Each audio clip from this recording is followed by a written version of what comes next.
Let me show you in just a few minutes how to master your filming with the Insta360 Go Ultra. Using the right ND filters, smart setup tips, and a few hidden features that can completely change the way you shoot. If you've been filming for a while, you've probably noticed that sometimes your footage looks either too bright or too choppy, especially when you shoot under the sun. That's exactly where ND filters come in. They're basically sunglasses for your lens. They let you control light, keep motion smooth, and achieve that cinematic blur we all love using manual camera mode. So let's start with the filters themselves. I have two sets here. The Insta360 ND filter set, which includes ND8, ND16, and ND32, and the Freewell filter pack, which includes ND8, ND32, ND64, and the CPL filter. Both sets come in solid magnetic hardshell cases that are small, durable, and easy to carry. Price-wise, they're almost identical. You won't save or spend significantly more on either one. But there's one key difference. The Freewell pack gives you a CPL filter on top, and that's actually quite useful. Now, which one should you choose? Let's break it down by environment and shooting conditions. If you live somewhere with mild or cloudy weather, where sunlight isn't extremely harsh, the Insta360 ND8, 16 and 32 set will cover all your needs. In most cases, you'll find yourself using ND16 or ND32 to balance exposure perfectly. These filters are ideal for casual outdoor filming, urban shots, forest trails, or cloudy mountain scenes. But if you're filming in bright sunny conditions, let's say beaches, deserts, open roads, or tropical islands, then the Freewell ND8 32 64 Plus CPL pack is a smarter choice. You'll use ND32 or ND64 most often to cut down that strong sunlight and get consistent exposure without blowing out your highlights. And that CPL filter is the secret weapon of the Freewell pack. If you're shooting near water, glass, or any reflective surface, it cuts reflections and glare, helping you reveal what's beneath the surface or behind the window. It adds that professional cinematic look with deep contrast and cleaner colors. It's especially beautiful for travel shots by the sea, lake reflections, or even drone-style landscapes with wet rocks and waves. Let's talk about design for a second, because that's another interesting difference.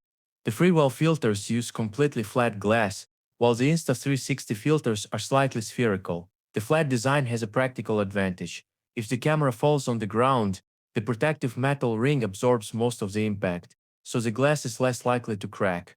It's a smart, durable choice, especially if you film action shots or sports. The spherical Insta360 design, though, gives you slightly wider field of view. That curved surface helps keep the original lens geometry, which is something Insta360 optimized for. So if you want to keep the natural wide perspective of your camera, like for POV or immersive clips, you'll probably prefer Insta360 native filter design. So really, it's a choice between durability and field of view. There's no wrong answer here, just what fits your filming style best. Now, ND filters aren't just about reducing light, they're about controlling motion. If you want your videos to look cinematic, you need smooth, natural motion blur. That's what gives movement its real-life feel instead of that video game stutter. And here's a simple formula to follow: the 180-degree rule. If you're filming at 30 frames per second, your shutter speed should be 1/60. At 60 fps, it should be 1/120. That keeps the motion blur natural.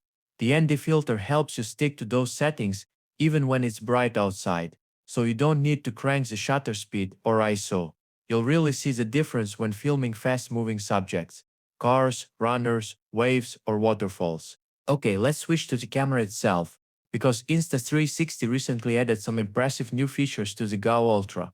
The latest update introduced a portrait mode and new cinematic color profiles.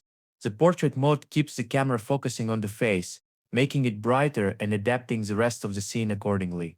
By the way, this mode was also added to Insta360 X5 in the latest firmware update.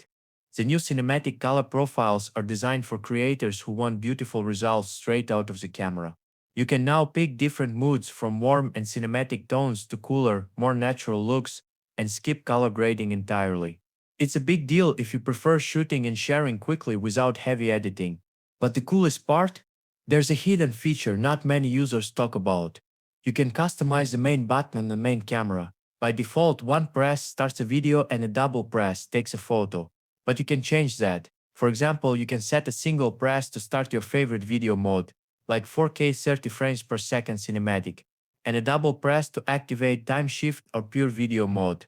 To stop shooting, just press once. This is super convenient if you use the camera without the action pod. You just grab it, press once or twice, and it instantly records in the mode you pre-configured. No scrolling through menus or switching manually.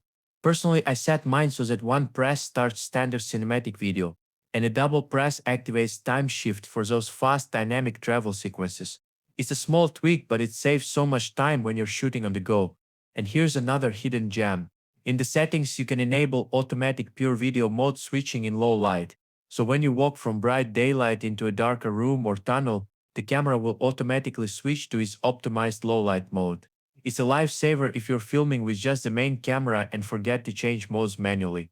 It's features like these that make the Insta360 Go Ultra not just another action camera, but a genuinely smart tool that adapts to how you shoot. If you found this helpful, hit that like button, subscribe for more camera tips, and drop a comment below telling me which ND filter setup you're using right now.